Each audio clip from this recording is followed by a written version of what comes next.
Hello, hey Facebook friends, I'm Ken. Those of you that have been following me would probably know that I've become a bit of a guerrilla gardener. This is the guerrilla gardener who is standing across the road from my place. And you would also know that I've been a real convert to wicking beds. This is the result of wicking beds. This is where we're growing some corn, and over here we're growing some tomatoes. These are the best tomatoes. They haven't fruited completely yet, but they're the best looking tomatoes I've ever had.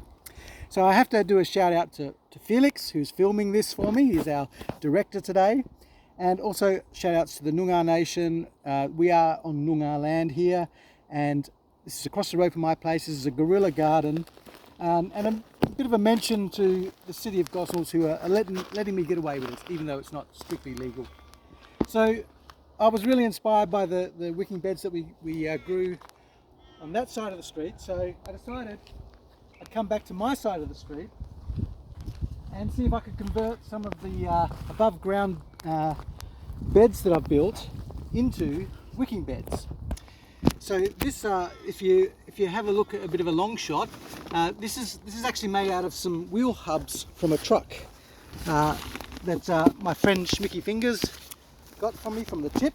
I've got another one over there, and what I've done is I've lined it with black plastic, and I've put a bit of an overflow pipe here. So I've filled it up with water just to check and make sure that it doesn't leak, and it looks pretty good. You can see underneath this pipe, if I attach it, there's holes in it there, and also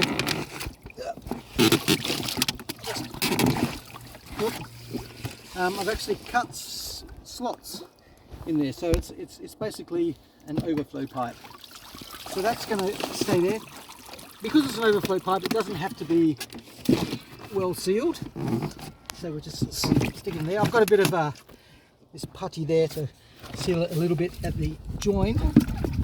And these are plant pots. They're about 250 big. They say that for a wicking bed reservoir, you need at least 200 millimeters. And so what we do for this style of wicking bed is we fill it full of these plant pots. And if you don't have a 251, you can join them together and get them up to that height. And then once you've filled it with the plant pots, you stuff old clothes in between them, like that. And that actually acts as the wick. And so basically above that is going to be soil, and which we'll get into in part 2. So I thought I'd just show you this much, and we'll come back again in very soon, and we'll do part 2.